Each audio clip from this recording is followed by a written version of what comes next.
All right, guys, welcome back to RCT Creations for another RCT construction episode, this being the 2012 double feature.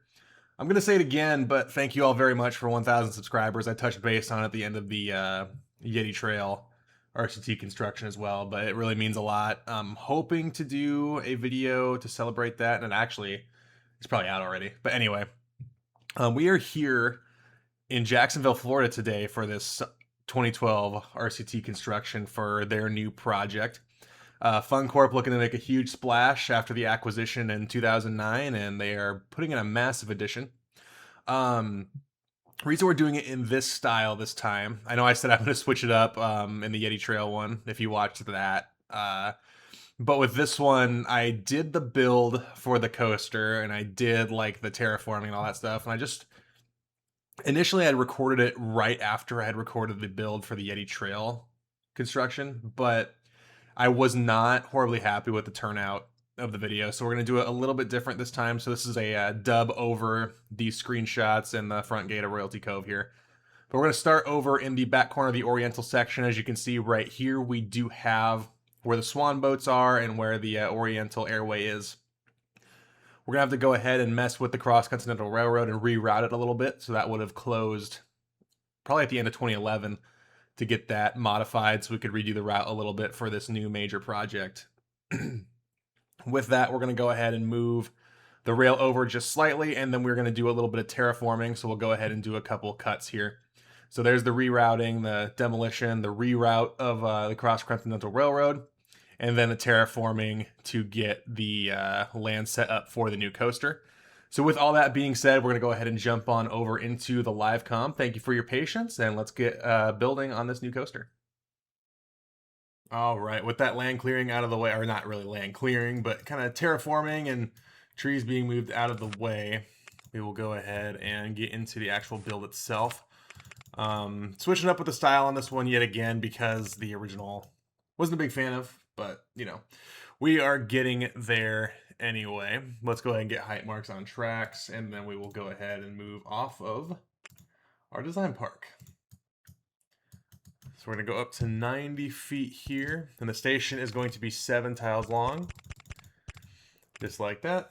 And then we'll go ahead and start lining up we'll start going in reverse. We'll start with the transfer track and blocks. So go back, turn around. I'm actually going to do the paint scheme for this ride as well real quick. So we're going to go with the dark red and brown supports and dark brown supports. I think this, for the theme we're going with, will work really well. This ride going in the Oriental section. Not a whole lot over here, and I'm sure I've already explained that. Again, different styles. We're switching it up a little bit. Kind of off the fly with this one, but, you know, we go as we go. So we're going to go ahead and set up another booster right here. These just kind of work as the drives, especially coming off that block break. When the train hits a block break, it will speed back up to that 4 miles an hour. It will never go higher than that, but it will speed up to 4 miles an hour if it hits a block. But these boosters with how long this turn is and how long the trains are will definitely help with that. The staggered seating B&M trains, which this is a staggered seating coaster, it's definitely going to need a little bit of help going around those turns. So we'll do another straight piece.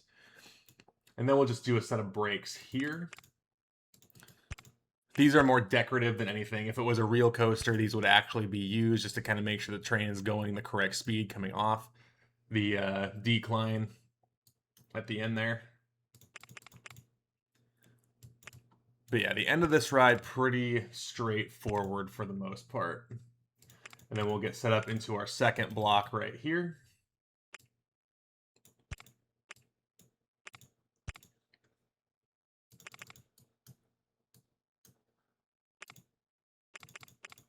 And that will lead us into another straight piece and then 2 more brakes at the 13. And that will lead into our incline here, which is going to take us up to 110 feet. Right there. And that is going to be our initial brake run. So at the top of here, we're going to do a 4 mile an hour brake. Just so we have the train not going horribly fast. We're going to do 2 sets just because I want a physical set up there. And then we're going to go back with the tile inspector and turn these into mag brakes. And then with that, we'll do 1 space, a 13 mile an hour brake, 2 spaces, then an 18 and a 22. Or a 13 and a 22, excuse me.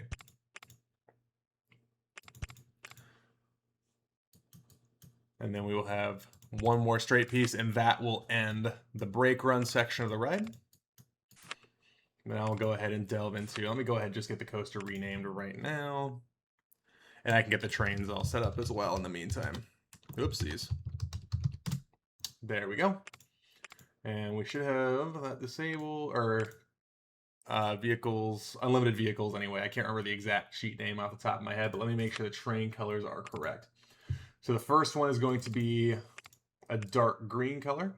We got the Intimidator colors right there.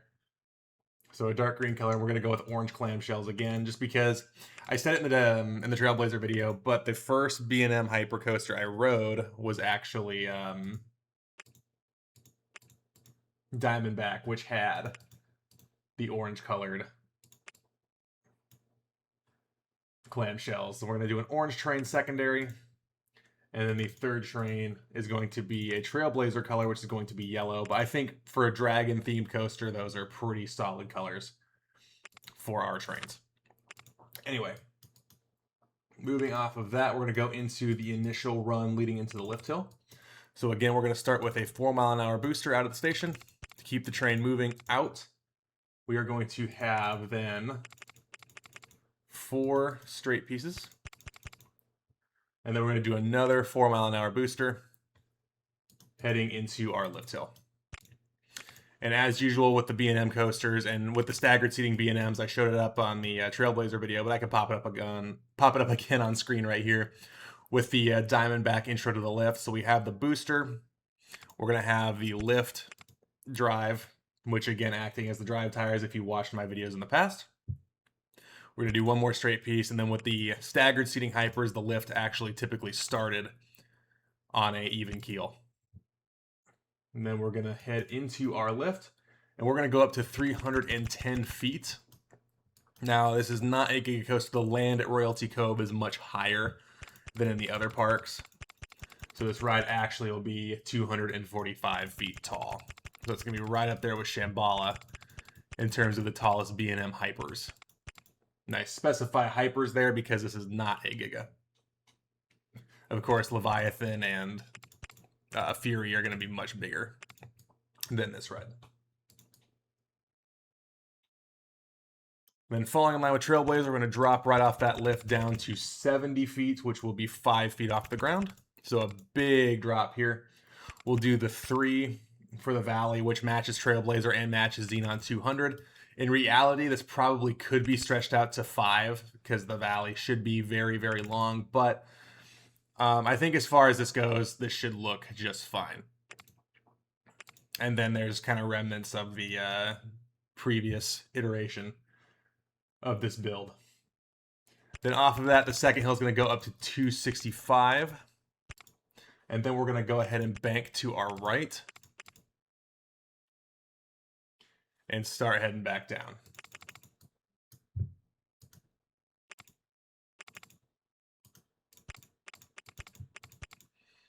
And this has kind of an Intimidator style to it. And I used the straight piece there just to kind of make this turn elongate a little bit.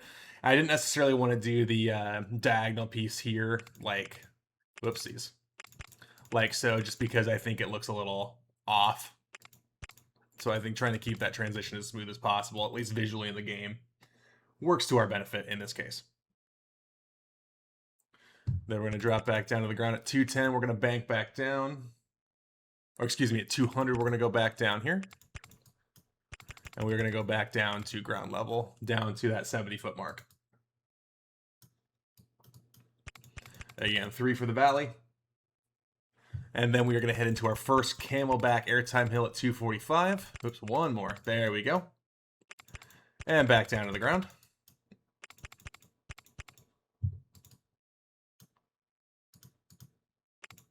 Oops.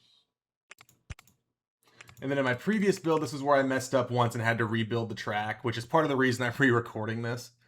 I had to do it an embarrassingly large amount of times for a coaster I designed and used a reference to build off of, so we're doing this from scratch.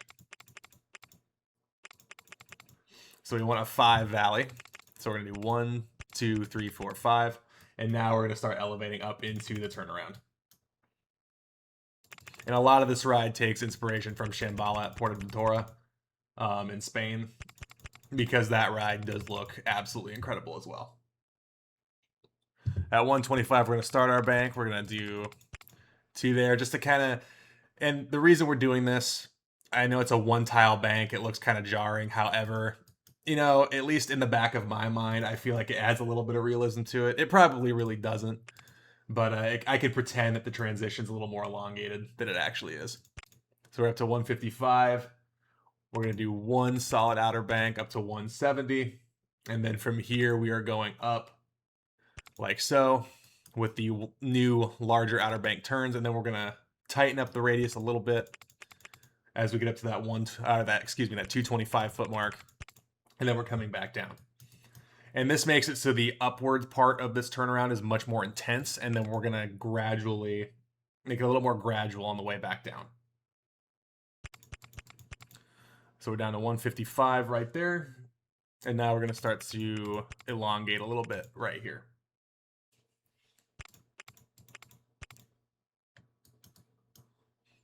And it's just 1 mark of elongation on the way down. And then with the diagonal pieces looking a little bit longer, I'm only going to do 1 as opposed to the 2 we did right here. Then we're coming back down to that 70 foot mark. Pretty familiar. And typically what I'd like to do is have 1 space before the bank here. However, with the limitations in spacing, we have, we're going to go straight into that bank, and we're going to have a 1 tile gap between the outbound run and the return run.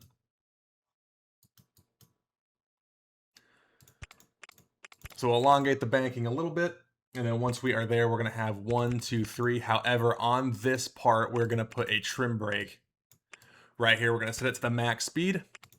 And if you look at any B&M Hyper, I don't believe there are any exceptions that do not have trim brakes on them. B&M Hypers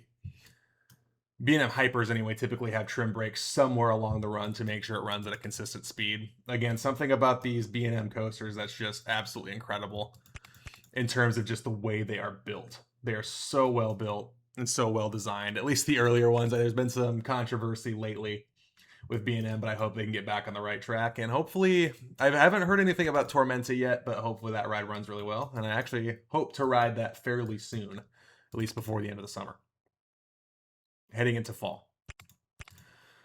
So we're going to go to our second full camelback hill. So far on the layout, we only have 2 camelback hills on Dragon's Breath. We're going to go out there, and then down here, we're going to put our on-ride photo, just like so. And then we're going to go into kind of a speedy airtime hill right here. So we're only going to go up to 110, and then we're going to dive back down. And I already see something I want to fix. I want to put a concrete style barrier right there just to make sure it looks like there's some sort of wall there. And we're coming back down to our 70 foot mark. We're going to start our bank. Heading into this turn here, 1 elongation, and now we are going into kind of a downwards into an upwards helix, because the transition into this helix starts here at the base of the speed hill and will continue into the upward transition.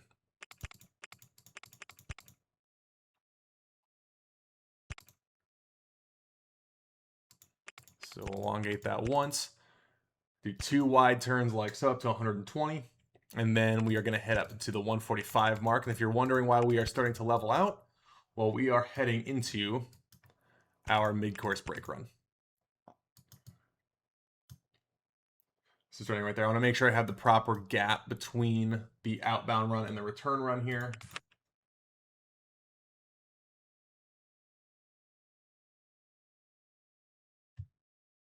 So it should be 4 tiles difference.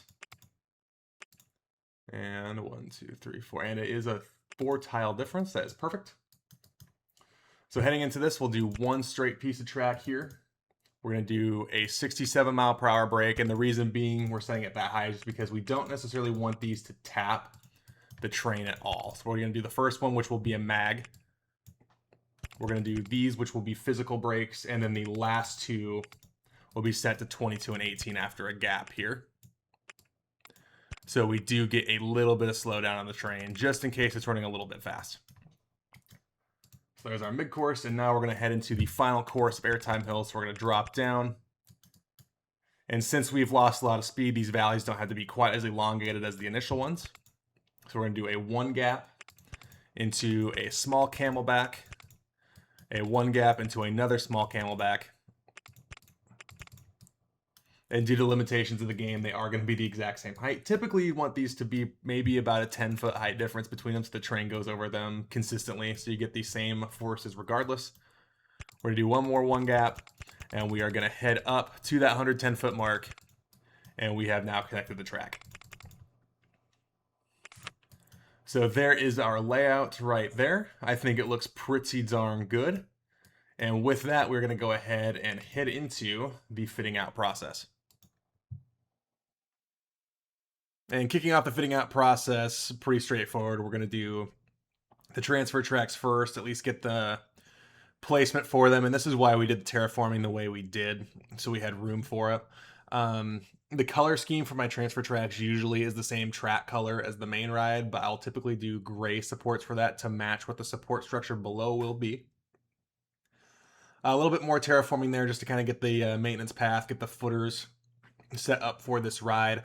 As I've mentioned in the Yeti Trail video, and this is going to be the new format from here on out, we'll do supports last. There might be some I do in this commentary just to kind of get the station all set up, because that's what this is all about. But yeah, getting the catwalk set up, getting the station set up. The station for this ride is a big box, as I'm sure you guys are accustomed to now.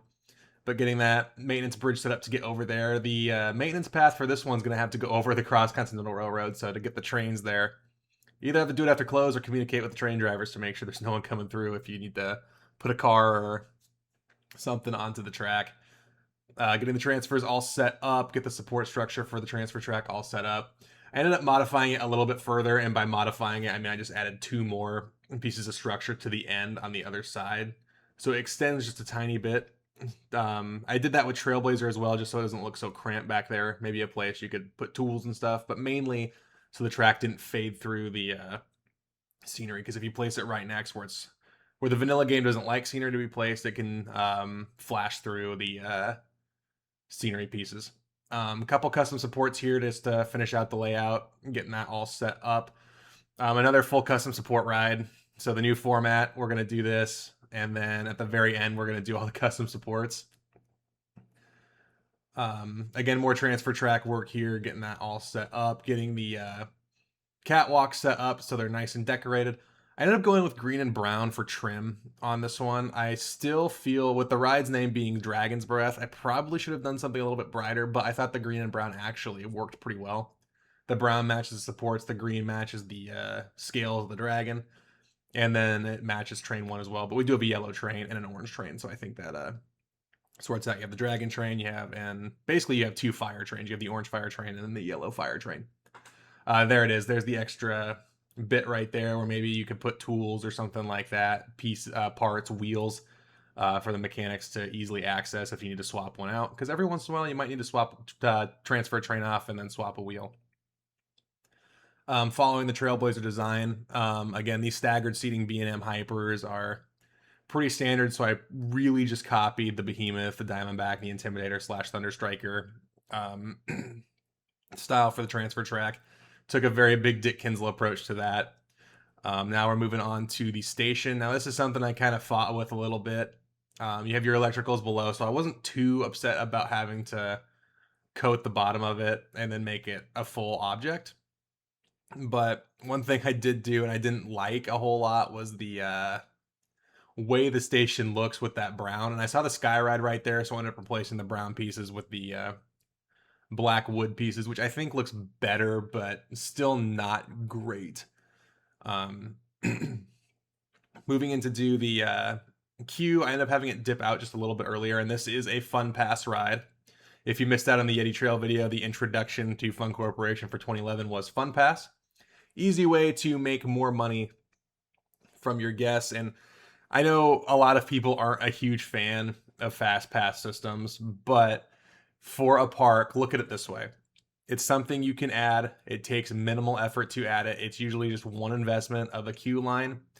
And then beyond that, unless you're using a contractor to do it, I mean, look at the Cedar Fair, Cedar Fair Six Flags way of doing it. They print off wristbands, hand them out for like $250 on a busy day at Cedar Point, and that's all you need to do. And then you just need to train your employees to look out for those for a particular wristband color every day. And that's literally all there is to it for the most part. I mean, you have to set your system up to be able to purchase it, but it literally is just extra money you can make just by setting up an extra queue. I mean, in terms of investment to make money, a fast pass system is at the top of the list for lowest amount of investment to a high amount of profit.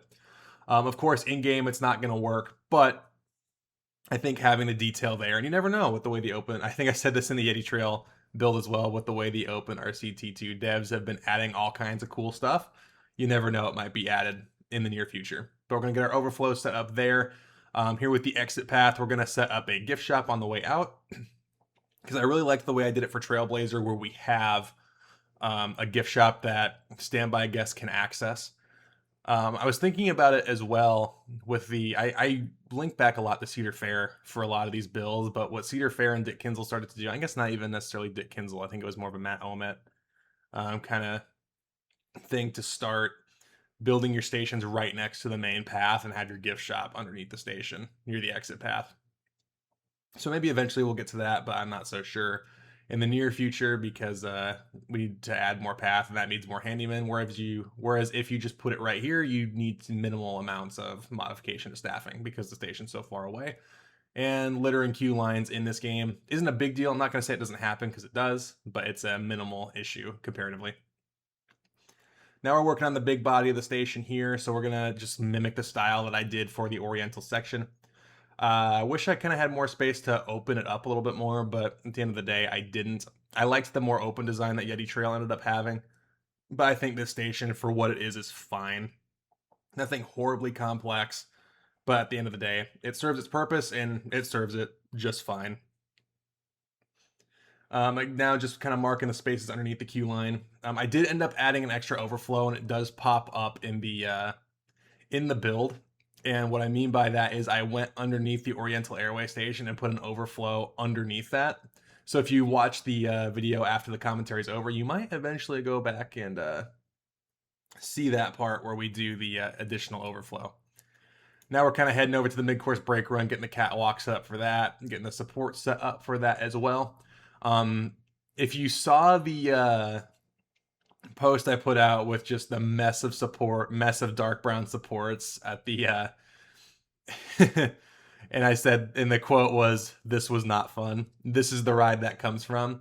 But at the end of the day, I'm really happy I do it that way because it makes it that much easier to do these construction videos because I know exactly where to place the support. So it's literally like building a design and then coming back and adding the supports later. And now this is just adding kind of a path where you might see maintenance vehicles drive around a lot. So you might see these every once in a while, and really I should include them more because every coaster you build, you're going to need to be able to have your maintenance guys get there by a vehicle, bring forklifts, drive golf carts, and even trucks around to get to certain spots. So that's a small detail that adds a lot of depth to your park. So if you're looking to build a more realistic park, I can't recommend doing that enough in that context, just because it adds that extra layer of depth that most people probably, well, at least most people might not notice, but I think it adds a lot of depth. Anyway, moving into the custom supports here, what I will do is match the build from the design world, and what I'll do is mark where the footers are going to go on the ground here, because I can go ahead and use the support blockers after I get the footers in, because it's kind of annoying because they count as a tile, at least a unit. So if you have a support blocker on the ground and you try to place a footer there without disabling clearance checks, it will get in the way, unfortunately. But now heading into the placing of footers, and we're getting ready to do the supports for this ride. This is a ride that turned out absolutely phenomenally. A lot of Shambhala. I can't think of the word off the top of my head. Inspiration, that's the word I was looking for. A lot of Shambhala inspiration for this particular ride. The staggered seating B&M Hypers, I think, just look phenomenal. I mentioned it in the Trailblazer video, but when you ride one of these staggered seating B&M Hypers, what happens is the front of the train just gets rocketed forward because the trains are so long. going over the airtime hills, and then the back of the train just gets whipped over the first drop and down all these camelback hills. It's really, really fun, really incredible experience. If you had the chance to ride a staggered seating B&M Hyper, I would implore you. I know it's not always possible. I would implore you to try to get to Kings Island, try to get to Carowinds, try to get to Canada's Wonderland, or even Port Aventura if you're in the Europe area.